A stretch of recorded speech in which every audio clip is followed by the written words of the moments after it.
एक सखी हर रोज़ बाके बिहारी जी की लीलाओं के बारे में सुनती रहती थी।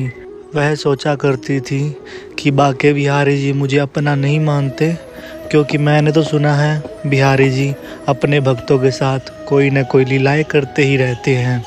तो उन्होंने आज तक मेरे साथ कोई भी लीला या चमत्कार क्यों नहीं की? क्या वह मुझे अपना नहीं मानते, या मेरी भक्ति में ही कोई कमी है?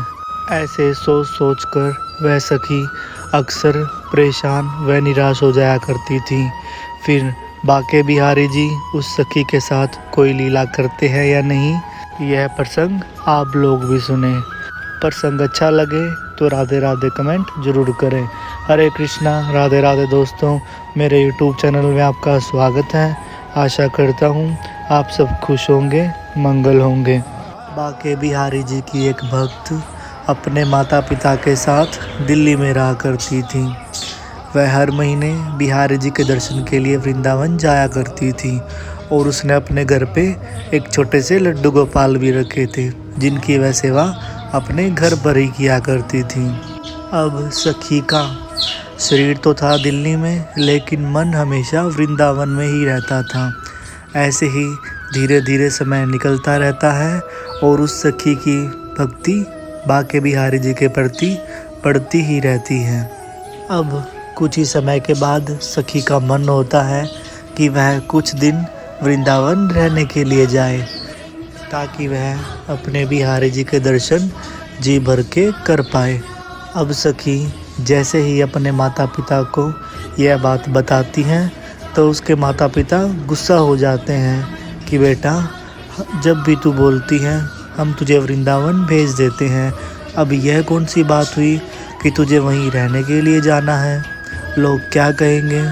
और ठाकुर जी है ना तेरे पास, तू उनकी सेवा घर कर तो रही है। सखी के काफ़ी मिन्नतों के बाद सखी के माता पिता मान ही जाते हैं। अब सखी बड़ी खुश होती है। सखी की तो खुशी का ठिकाना ही नहीं था। तो अगले ही दिन सखी अपनी पूरी पैकिंग करके वृंदावन के लिए निकल पड़ती है। अब जैसे ही सखी वृंदावन पहुंचती है, तो इस बार वह बड़ी खुश थी, क्योंकि वह पहली बार कुछ दिनों के लिए वृंदावन आई है। अब सखी प्रतिदिन बिहारी जी के दर्शन के लिए जाती, और वहाँ के संतों से हमेशा बिहारी जी की लीलाएं व उनकी महिमाओं का गुणगान सुना करती थी। सखी को बड़ा अच्छा लगता था जब कोई बाके बिहारी जी की महिमाओं का गुणगान करता था, तो वह यह मौका कभी भी नहीं चूकती थी। अब कुछ ही समय बाद सखी के मन में आता है कि अगर सच में ही बाके बिहारी जी लीलाएं करते रहते हैं, अपने भक्तों के साथ कोई न कोई चमत्कार करते हैं, तो बिहारी जी ने मेरे साथ कोई चमत्कार क्यों नहीं किया? ऐसे सोच कर सखी बड़ी दुखी हो जाती है। क्या बिहारी जी मुझे अपना नहीं मानते, या फिर मेरी भक्ति में ही कोई कमी है? अब सखी जैसे ही बिहारी जी के दर्शन के लिए जाती है, तो सखी बिहारी जी के सामने रोने लगती है कि बिहारी जी, कि मैंने सुना है आप हमेशा अपने भक्तों के साथ कोई न कोई लीलाएं करते ही रहते हैं। क्या आप मुझे अपनी भक्त नहीं मानते, या फिर मेरी भक्ति में ही कोई कमी है? तो प्रभु मुझे बताइए, मैं अपनी गलती को सही करूँगी। अब जब आप मेरे साथ कोई लीला करेंगे, तभी मैं मानूंगी कि आप मुझे अपनी भक्त मानते हैं और आपने मुझे स्वीकार किया है। बिहारी जी को ऐसा बोलकर सखी अपने रूम की तरफ चल पड़ती है, जहाँ सखी ने रहने के लिए रूम लिया था। अब उनके लड्डू गोपाल के भोजन का भी समय हो चुका था, तो सखी सोचती है क्यों ना आज मैं अपने लड्डू गोपाल जी के लिए गुलाब जामुन लेकर चलूं। तो सखी बाज़ार से कुछ गुलाब जामुन लेकर अपने रूम की तरफ चल पड़ती है। रूम में जाके हाथ मुँह धोकर सखी अपने लड्डू गोपाल जी के आगे भोग लगा देती है, और उनके आगे पर्दा कर देती है। अब जैसे ही सखी अपने लड्डू गोपाल जी के सामने से पर्दा हटाती है, तो वह देखती है कि एक गुलाब जामुन पर ऐसा चिन्ह बना हुआ है मानो किसी बच्चे ने खाया हो। तो सखी बड़ी ही खुश हो जाती है, क्योंकि प्रभु ने ऐसी लीला उनके साथ पहले कभी भी नहीं की थी।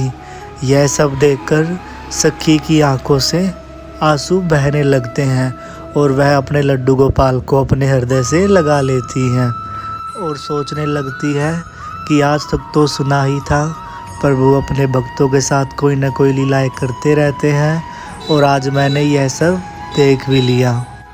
यदि अगर आपकी भक्ति सच्ची है और आपके भाव सच्चे हैं तो आपके साथ भी प्रभु ज़रूर कोई न कोई लीला या चमत्कार ज़रूर करेंगे। इंतज़ार कीजिए उस क्षण का। हमारे बिहारी जी केवल भाव और प्रेम के ही भूखे हैं। तो बोलिए श्री कुंज बिहारी श्री हरिदास। तो आज के लिए बस इतना ही। यदि अगर आपको मेरी वीडियो अच्छी लगी है तो वीडियो को लाइक कीजिए, चैनल को सब्सक्राइब कीजिए और राधे राधे कमेंट ज़रूर करें। मिलते हैं अगली वीडियो में, तब तक के लिए हरे कृष्णा, राधे राधे।